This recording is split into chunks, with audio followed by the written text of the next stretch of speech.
अब जबकि अफगानिस्तान में तालिबानी शासन की स्थापना हो चुकी है, अफगानिस्तान में हर तरफ तालिबान के लड़ाके अपने अपने हथियार लेकर घूम रहे हैं, महिलाओं पर हजार तरह के अत्याचार किए जा रहे हैं। अफगानिस्तान ने तालिबान के सामने पूरी तरह से सरेंडर कर दिया है। तालिबान के विरोध में कोई खड़ा नहीं दिखता। अमेरिका अफगानिस्तान में खुद को बचाने के प्रयासों में जुटा है। ऐसे में भारत के सामने पहला प्रश्न ये है कि तालिबान की सत्ता में काबिज होने से भारत को क्या क्या नुकसान हो सकते हैं। पिछली बार जब तालिबान अफगानिस्तान की सत्ता में आया था तो भारत के कश्मीर में आतंकवाद को बढ़ावा मिला था। हालांकि तब से अब तक 40 वर्ष से अधिक बीत चुके हैं और वैश्विक समीकरण तथा भारत की स्थिति अब पहले जैसी नहीं रही। ऐसे में तालिबान से भारत को कितना वास्तविक खतरा है और क्या भारत इस खतरे से निपटने के लिए तैयार है? TFI पर आपका स्वागत है। मैं महिमा पांडे आपको बताने जा रही हूँ कि क्या अफगानिस्तान में तालिबानी राज भारत के लिए खतरा पैदा कर सकता है? क्या भारत को चीन, पाकिस्तान और तालिबान से एक साथ लड़ना पड़ सकता है?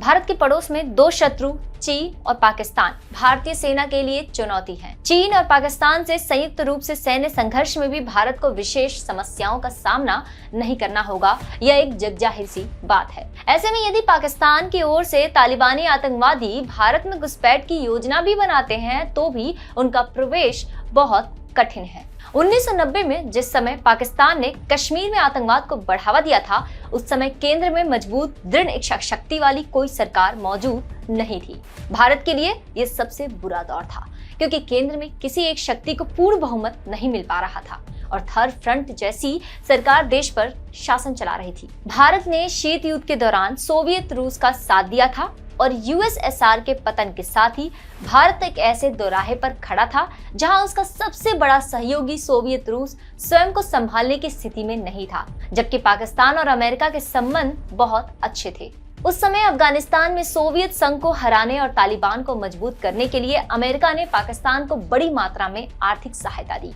इस समय तक अमेरिका पाकिस्तान के सहयोग से सोवियत रूस के विघटन के बाद सेंट्रल एशिया में अपना प्रभाव बढ़ाना चाहता था। अमेरिका से मिल रही आर्थिक मदद का इस्तेमाल पाकिस्तान ने भारत में आतंकवाद को बढ़ावा देने के लिए किया। एक और तो भारत 1990 के दौर में वैश्विक रूप से अलग थलग पड़ चुका था। दूसरा, भारत की आर्थिक शक्ति सुदृढ़ नहीं थी। अब हालात बदल चुके हैं। इस समय भारत के पास आधुनिक हथियारों से संपन्न सेना के साथ ही एक मजबूत अर्थव्यवस्था है। यदि तालिबान भारत के खिलाफ किसी प्रकार की आतंकी कार्रवाई करने का प्रयास भी करेगा तो भारत अफगानिस्तान की भूमि पर उतरकर तालिबान को उसकी हद तक ले जाने का सामर्थ्य रखता है। पाकिस्तान के रास्ते भारत में घुसपैठ करने की इच्छा रखने वाले आतंकवादियों को भारत के राफेल विमान सीमा के इस पार से निशाना बना सकते हैं। बालाकोट एयर स्ट्राइक इसका उदाहरण है। भारत सीमा पार जाकर भी आतंकी कैंप और लॉन्च पैड को तबाह कर सकता है। साथ ही बिना अमेरिकी सहयोग के पाकिस्तान के लिए भी भारत को तालिबान के जरिए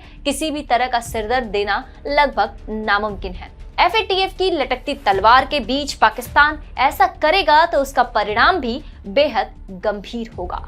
अमेरिका ने अफगानिस्तान की भूमि को छोड़ा है इसलिए क्योंकि अमेरिका अपने संसाधनों का इस्तेमाल चीन के विरुद्ध दक्षिण चीन सागर तथा हिंद महासागर में करना चाहता है। ऐसे में वैश्विक समीकरण आज भारत के पक्ष में है। वैसे भी भारत को तालिबान जैसे खतरे से निपटने के लिए किसी अन्य देश की सहायता की आवश्यकता नहीं है, लेकिन यह अच्छा ही है कि अमेरिका को आज भारत की पाकिस्तान से कहीं अधिक आवश्यकता है।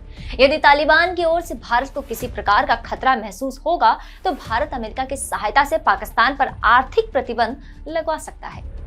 वहीं चीन की बात करें तो चीन भी तालिबान के साथ अपनी नजदीकी नहीं बढ़ाना चाहेगा। तालिबान एक असंगठित आतंकी समूह है जो जिहाद की मानसिकता से ग्रस्त है। तालिबान का आत्मविश्वास इस समय 7वें आसमान पर है क्योंकि उन्होंने अमेरिका और सोवियत संघ दोनों को हराया है। ये अलग बात है कि तालिबान की जीत में बहुत से कारकों ने अपना योगदान दिया है, लेकिन तालिबान का मानना है कि अब यह सब संभव इसलिए हुआ क्योंकि उन्होंने इस्लामिक विचार को फैलाने के लिए जिहाद किया है।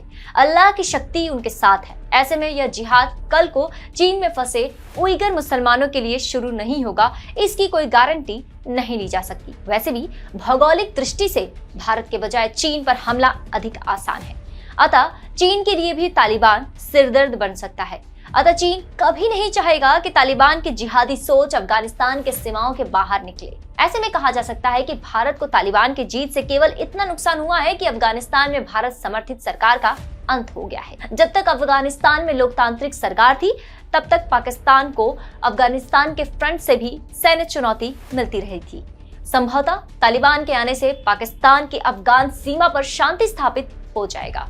हालांकि इस बात को पूरी दृढ़ता के साथ नहीं कहा जा सकता, क्योंकि अफगानिस्तान और पाकिस्तान के बीच एक सीमा विवाद भी है। अब जबकि तालिबान सत्ता में काबिज है, उसके लड़ाके इस मामले को तूल नहीं देंगे, इसकी कोई गारंटी नहीं है।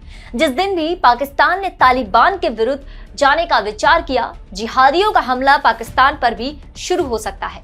पूर्व में ऐसा हुआ भी है। जब पाकिस्तान ने अमेरिका के दबाव में तालिबान पर हमले किए थे, तो पाकिस्तान में आतंकवाद चरम पर था। तालिबान कब किसे नुकसान पहुंचाएगा, इसका अंदाजा नहीं लगाया जा सकता। उससे केवल वही देश सुरक्षित है जो अपनी सुरक्षा स्वयं करने में सक्षम है। रही बात भारतीय सेना की, तो उसकी शक्ति के बारे में दुनिया जानती है और तालिबान भी।